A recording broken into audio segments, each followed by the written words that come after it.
Welcome, everybody. Thank you so much for joining us this afternoon.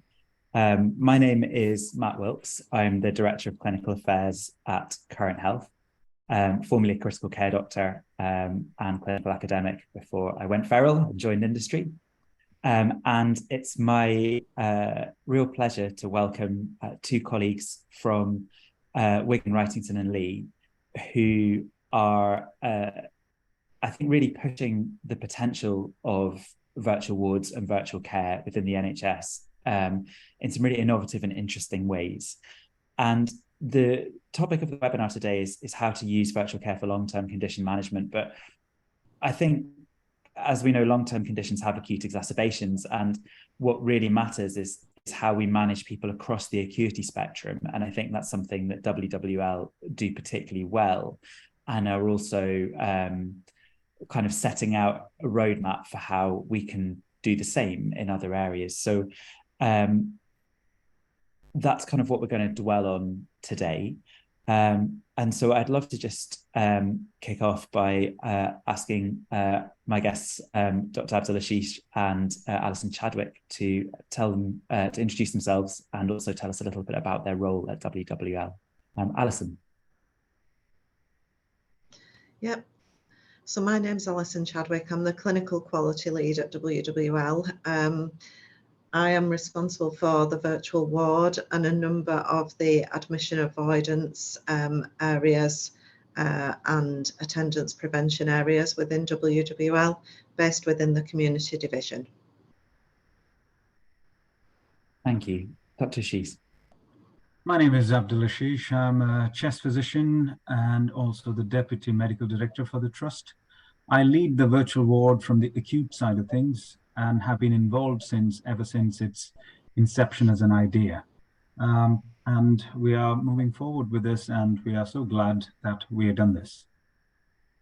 Fantastic, thank you.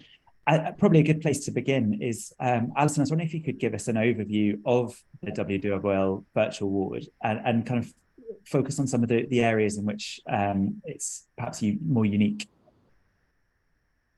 Yep, so we've been operating for coming up to 18 months now, since January last year. It's fair to say that it's a constant evolution based on what we learn and the feedback from our patients and from the staff that are involved, both across the acute and community divisions. One of the things we found really useful recently was the Current Health Summit that we attended, where obviously we got the opportunity to share with other virtual ward providers what our pathways were. So I think it's fair to say we started with a very medical model drive, a step down from the acute model, and we probably really focused on individual pathways, so respiratory, cardiac, frailty at the very outset.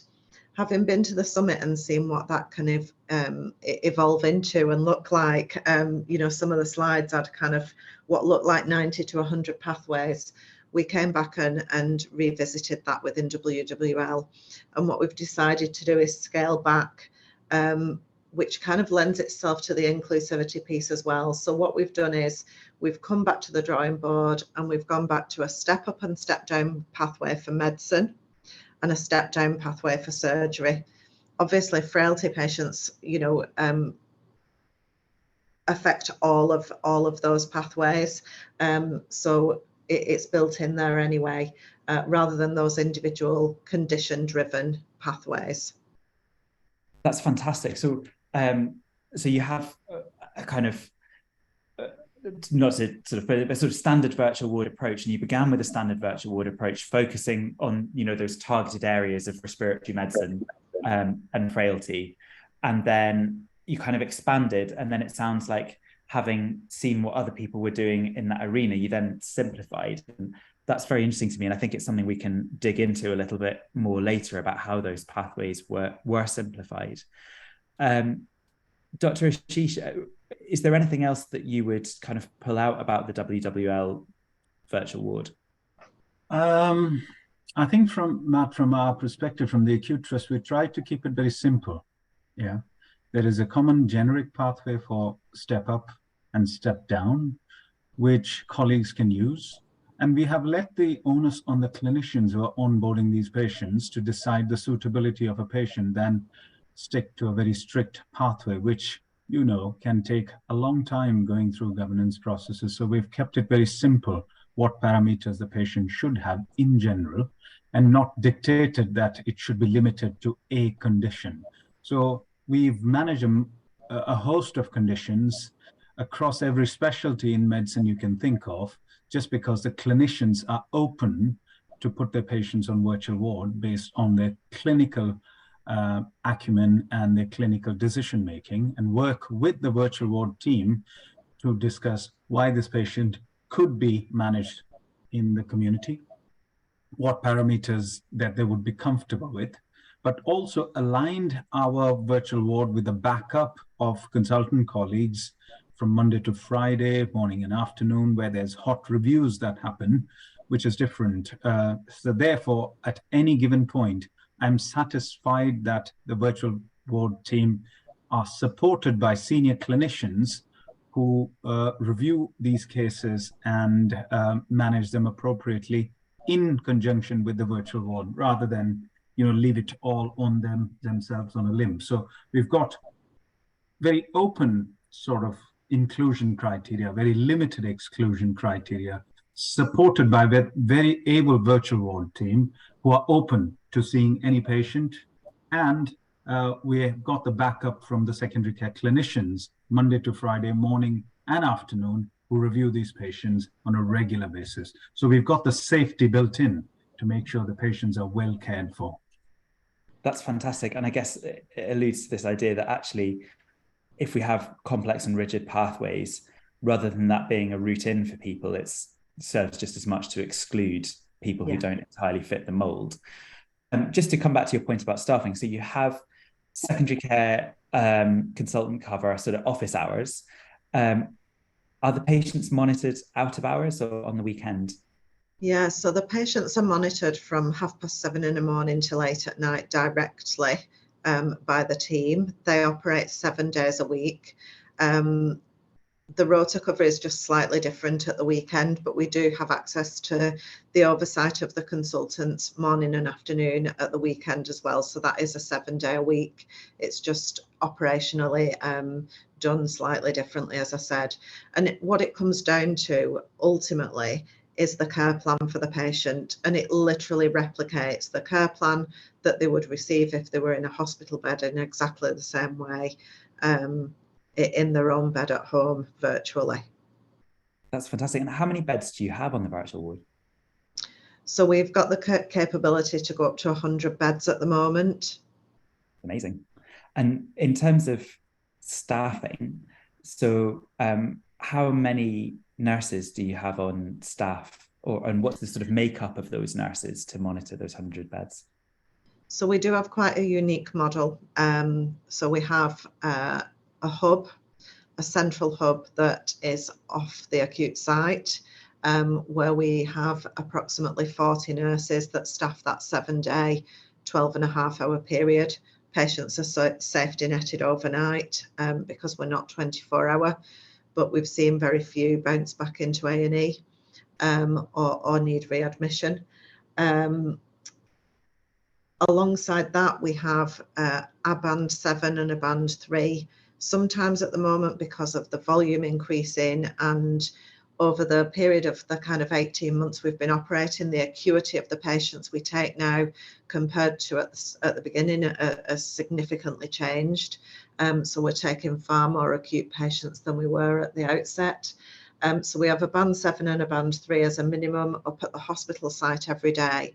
And their role is really around supporting the ward staff and the A&E staff and the consultants to identify appropriate patients for step down from that acute bed into the virtual ward.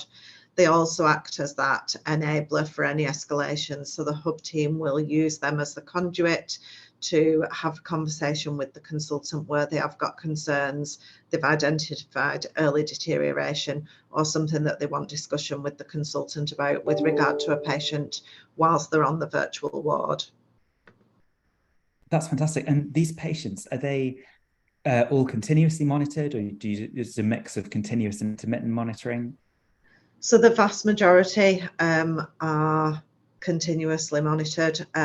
So we do have a differentiator. So we have virtual ward patients and what we call monitoring at home patients. So the virtual ward patients are the continuous monitoring on the current health kit. So essentially they're monitored 24 hours a day, but the staff are there for 12 and a half of those.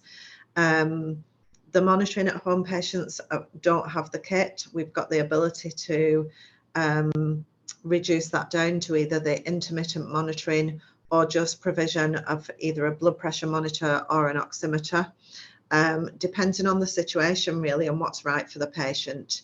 And that then becomes more about just building that confidence once they've had that 24-hour monitoring, to kind of stepping away from that really.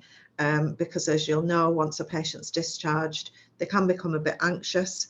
So they can ring in at any point, and we will ring them once a week for up to 2 weeks usually. We can extend that for individual circumstances or care plans if required. That's great. So you've got this hub that can support a 100-bed virtual ward. You've got clinician staff during office hours. You've got slightly longer hours in terms of nursing and monitoring staff. Patients usually wear kits 24/7, but those are responded to in hours, if you like, and then you have telephone follow-up and other things to provide their support. And I guess one of the things that you alluded to there was this idea that you have that patients move through a journey of care where they might start with continuous monitoring and then move to intermittent monitoring. And more broadly, one of the things that I was very interested that you said, Dr. Ashish, was this idea of stepping up and stepping down, because it's one of the things that we're all very used to is this idea that GPs can admit directly to medicine and avoid accident and emergency. But with the virtual ward, we don't necessarily see that model used very widely.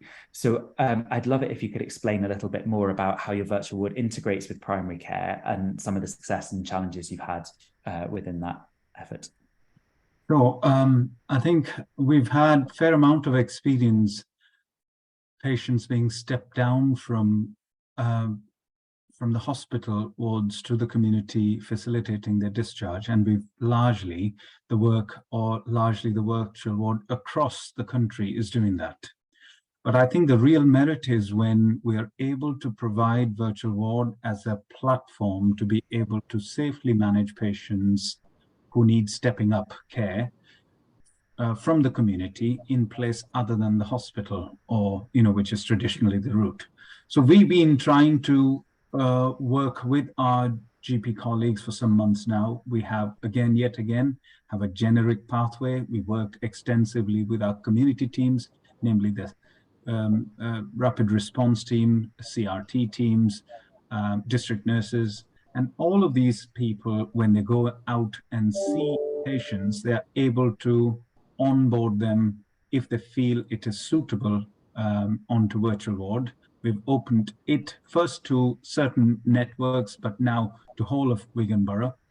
And a number of practices have come on board and send their patients in. So all the GP needs to do, if they feel the patient could, or as an aid memoir, we told the GPs, if you're thinking of sending the patient to SDEC, if you think the patient needs a step-up care, but not necessarily, it's not life-threatening, why don't you think about virtual ward?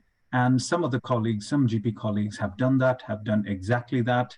They've run the virtual ward team. We've taken some basic details, and our teams have gone out and onboarded these patients quite successfully.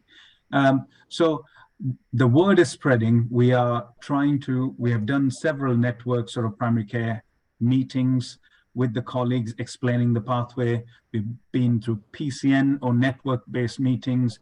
The teams are going out to individual practices and having one-to-one sessions. So all sorts of engagement we are doing, and we are still in the process of gaining the confidence, because it's a cultural change from what GPs are used to doing. But so far, good, and they're very pleased with the results. The most important bit is once the GP refers the patient, the responsibility sits with us. So we make sure that we look after the patient. And just as you would have a discharge summary from the hospital, they get notified when they're onboarded and they get notified when the patient is discharged. So they get the whole package. And yet, knowing that the patient will be well looked after and got the backing from the secondary care colleagues. I think that's so interesting. And it's this idea that, not only do you have to be innovators and set up a virtual ward and a whole new service, but you also have to become expert marketers as well to market that service internally within the hospital, and also to venture out into the wilds of primary care, which you've been doing, so people are incentivized to refer people. And I think one of the things that interested me most there that you said was this idea of the responsibility lying with you, because we find certainly at Current Health, when we try and help virtual wards roll themselves out, it's getting people over that initial hump of additional workload of saying, this is going to be a little bit of hard work initially, and we're going to hold your hand through it, but then it's going to make your life easier, and making sure that's really clearly communicated. Did you find that with the GPs, there was, apart from that notion of where responsibility sits, there were any particular things that resonated with them, or things that made them say, yes, we want to adopt this into our practice? I'd say, it was met with a little bit of trepidation, because it's a new way of doing things. It's not something that was wholeheartedly with open arms taken on board, but piecemeal by one colleague at a time, referring, sharing their experience wider with the primary care colleagues. I think more important, what I've tried to do is make it simpler for them to refer into virtual ward than to refer to A&E. So if anything, the work, we've tried to make it easier so that there's one single point of referral, very basic details. There's no haggling or arguing, sometimes which you have to do with several gatekeepers and the secondary care sort of thing. And then the patient is onboarded, as simple as that. And I think the challenge is that GPs are busy. It's difficult to, get a new practice established, embedded as their first go-to. And we are in this journey where we are winning hearts and minds. We're showing the results, we're sharing the results, but I think it'll take a little bit longer for this to become the first protocol rather than being A&E or secondary care, which most colleagues are used to during their training years as they grow as GPs. But this is the new thing that they are getting used to. And so far, the response has been quite positive, because we have put the system in a way that, one, it is easier, and two, the responsibility largely sits with us. That's really interesting. So it's that idea of clear communication and becoming the path of least resistance to sort of displace that reflex of must refer to A&E or SDEC. Alison? Yeah, I think the other key to it is certainly listening to the feedback at the PCM meetings, and when we've gone out additionally to individual GP surgeries and the wider teams after that to follow up with them, is around them knowing what type of patients to identify. So, the fact that we have such open criteria and it's not prescriptive, I think is probably one of the challenges. So what we have done to try and bring it to life for them really is to start to create patient stories around the types of patients that have been stepped up from GPs, the experience that patient's had, the journey they took, how we intervened with that patient, what the outcomes were, the feedback from the patient, the family, the carers, and we've started now to share that back with the GPs and at the PCNs. And I think that is really helpful because it brings it to life for them, and it starts to identify, because they identify with that patient story, it starts to make it easier for them to identify that type of patient. That's that's really helpful. And I think it comes again down to that marketing, and actually there's the sort of twin prongs, isn't there? There's the there's the rigorous evidence-based medicine, which looks at population level and effects and average treatment effects, but we as humans do really respond to stories, and the importance of having both things that we can relate to, hang on to, allude to on a foundation of evidence, I think is a really strong approach to getting acceptance of anything, really. Yeah, I think the other thing that's absolutely key is to make sure that it's not seen in isolation.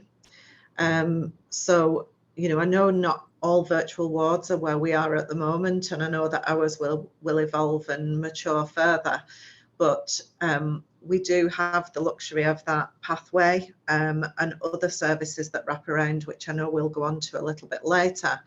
But it's also about framing the whole piece, not just the virtual ward. So it's talking to them about the whole offering and what's appropriate for each of the directions that they might choose, and framing those. That makes a lot of sense. And so you've kind of mentioned this idea of you know, simple open pathways. It might be really helpful, given that this, you know, talk is about long-term condition management, is let's, for example, take a heart failure patient. Can you talk us through their journey and how that relates to those simple pathways? Yeah, I can. And we actually had a prime example last weekend. So typically your Friday afternoon, we've just turned kind of 2 o'clock, and a GP has been out on a visit to a patient with heart failure, really quite unwell with the heart failure as well, it's fair to say, quite a complex gentleman. So under renal services, AKI3, atrial fibrillation, heart failure, lots of other cardiac issues. And he'd had 2 recent discharges from a neighbouring hospital, but his follow-up was not until November this year. The GP wanted to step him up to the virtual ward from a medical perspective, which was absolutely fine, and we could facilitate without any real issues. What was key was liaising with that other hospital to get the discharge letter, the most recent echo, the most recent bloods, so that we had that baseline, which obviously the virtual ward team were able to do as part of the onboarding. But the GP's primary concern, because he had the confidence in the virtual ward, was whether the patient would, from a social perspective, be safe to stay at home.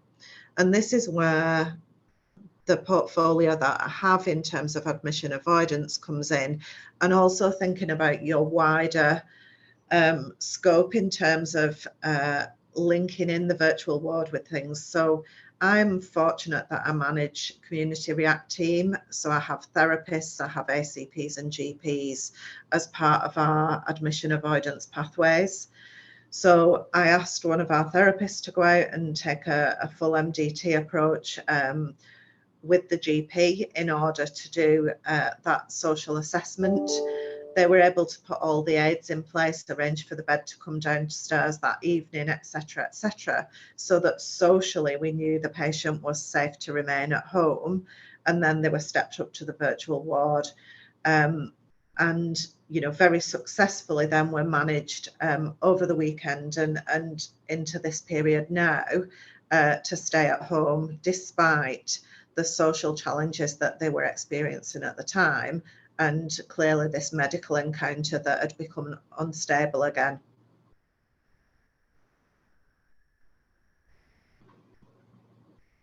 Sorry, it's 2023 and I still land up muted. That's fantastic. And I think one of the things that really speaks to is that we want to care for patients in the home because we feel it's the right environment for them. But sometimes the home needs modification, it needs adjustment if actually it is going to be a therapeutic environment. And so what you described there about, you know, taking this MDT approach to keeping somebody safe in the home, I think is essential. And it's going to vary so much from person to person. It is, and I think key to that is also your other pathways that you need to make sure are in place. So obviously we've built into our hospital at home team and our virtual ward team the ability to do venipuncture and to report on that in the same timeframes that we would if the patient was in A&E. We've done the same for radiography, and obviously we're able to give those IV antibiotics in the home where they're also needed if that's the case. again, I think that just shows the kind of holistic thinking that is essential to move this forward. And in terms of moving forward, Dr. Ashish, where are you thinking of trying to move this next? Like, you've obviously got a lot of ambition.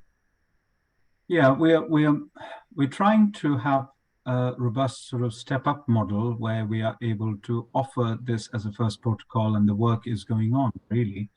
But it's the other providers who are, if they're able to think of this as a first protocol, not just our GP colleagues, our CRT, the ANPs who work in the community, the NWAs, ambulance services, if they are able to think of this, rather than bring the patient to A&E or same-day emergency care. And it'd be fantastic to be able to connect to care homes, nursing homes, so that we're digitally able to provide that care, or backup that is most needed in the community setting. So it's not exclusive to those who are going home from the hospital, those who need to come into the hospital. I think if we think imaginatively, there's lots of avenues where we can help people and deliver better care to people closer to homes.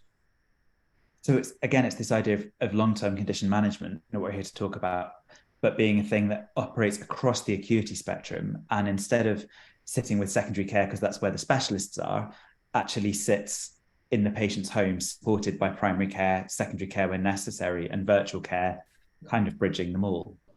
Absolutely. Go ahead. Yeah, I think the other thing is the other avenues that we're exploring. So obviously we've alluded to the fact that we've got a medical and surgical model currently.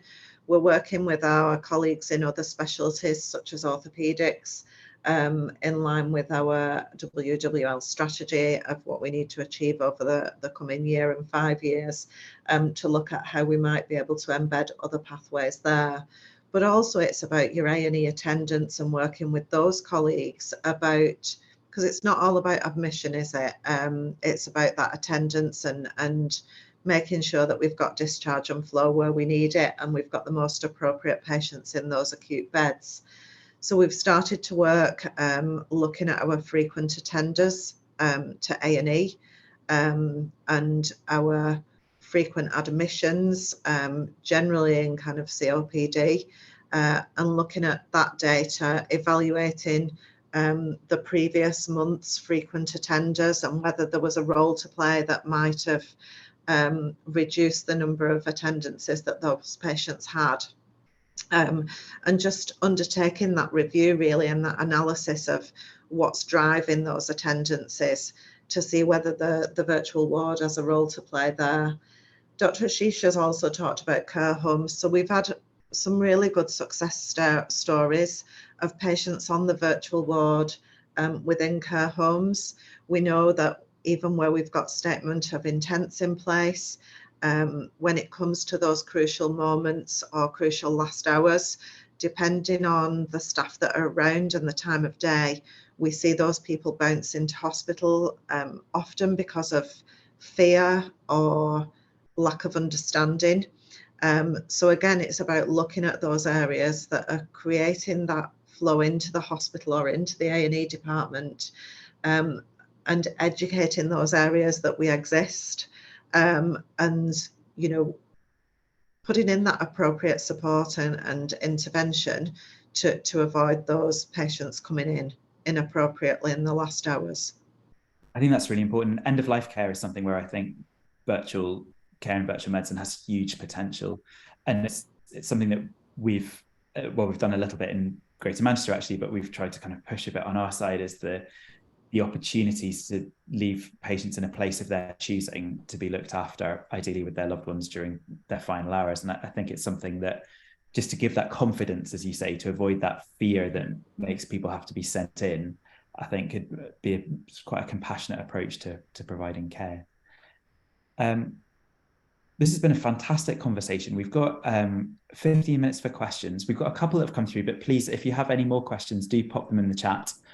And Tom, our invisible helper behind the Current Health banner, will sort them out. I think one of the ones that first came through is a really common question. And I'd be very interested to hear your answer, because this is something that I have views on as well, which is how are you addressing digital exclusion, especially for the elderly patients who are typically a patient who would need chronic condition management? Yeah, so it's interesting actually, because so for example, we've had 94-year-olds, quite a number of patients over the age of 90 who have quite successfully managed the kit and the technology and been supported on the virtual ward at home. I think the biggest barrier is ourselves. That would be my observation and my learning. So we've certainly challenged our staff and their own thoughts, because they tended to be the people that were kind of making that decision as opposed to allowing the patient to. So the way that we approach that now is to say, you know, unless the patient's explicitly not consented, or for example, they have the very small number of exclusion criteria in terms of being so heavily tattooed, or you know, the allergies side of things, then it should be all inclusive. So the staff now position it with anybody, irrespective of age. We also ask them to look at the wider support network that the patient has. So it might be that the patient has dementia, but that they live alone with their husband or with a carer full time, who's more than capable of taking care and supporting with that technology. So it's just about thinking differently about it, so that you are more inclusive and less exclusive. It's not without its challenges though, so it's fair to say, but not on age necessarily, that we do have some challenges that I certainly have on my agenda to address over the coming 12 or 18 months, and that tends to be around our patients that are homeless, or that have temporary accommodation where they might only have access to it during certain hours of the day. And obviously with that comes the challenges of how do you enable them to have a virtual ward that deals with the acuity where the kit is really required in terms of the level of monitoring being required. So that's certainly one of our ongoing challenges that we need to address, and that I'm actively seeking to network with other colleagues around how they may be moving forward with that themselves. That's really interesting. And actually, one of the questions that's just come through in the chat relates, I suppose, to what you were saying about vulnerable populations was, has any consideration been given to patients who are in a detained setting? So, I mean, ultimately, as people will know, we get patients come in from all walks of life and from all residential settings. Now that might be at His Majesty's pleasure. That wouldn't necessarily exclude them, as long as we were able to put the patient on the equipment and we were able to get the reception needed.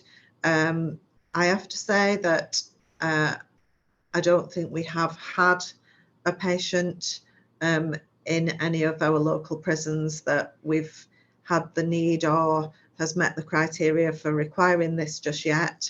So it's certainly not tried and tested, but it wouldn't exclude them, and it wouldn't prevent us from having the conversations with the patient and the staff. That's really interesting, and again, just to sort of continue this theme of looking after people in the community, what wraparound services do you offer for patients? And another question that's come through related to that is, where do you see social care community providers in these pathways?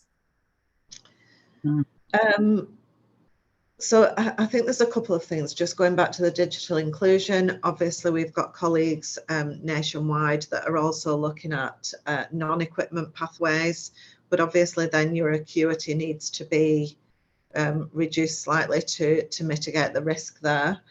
In terms of the wider services, so, you know, we've got the district nursing team, obviously, that is within the community setting. CRT that we've already talked about, our hospital at home services delivering, home care IVs, our therapists that go out. We've also got our community cardiac and respiratory nurses, community matrons, all of whom are going out seeing, particularly complex patients, often those patients that need that input because they're not quite as stable, or they're not where they need to be in terms of the trajectory. So what that's allowed us to identify, and we've used the NICE guidance in some areas to assess where we've perhaps got gaps. So if we use heart failure again as an example there, unfortunately at the moment, due to our model, we're not able to meet the 2 weekly titration. So one of the things that we're doing to address that is look at how the virtual ward can support with that, in enabling some of those conversations against the care plan for titration.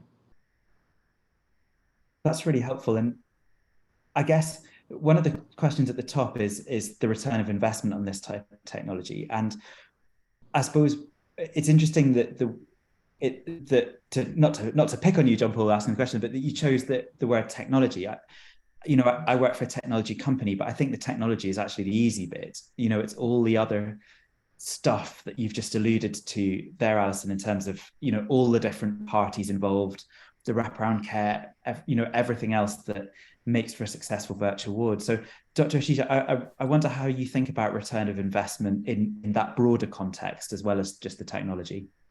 I think as a health economy, if you look anywhere, the current problem is of overcrowding, not having enough space, patient movement, the patient flow, access, and all of this in some measure can be addressed if the patients were only staying the optimal duration in the hospital, so by reducing the length of stay. And initial evidence suggests that there's a number of bed days that we have saved.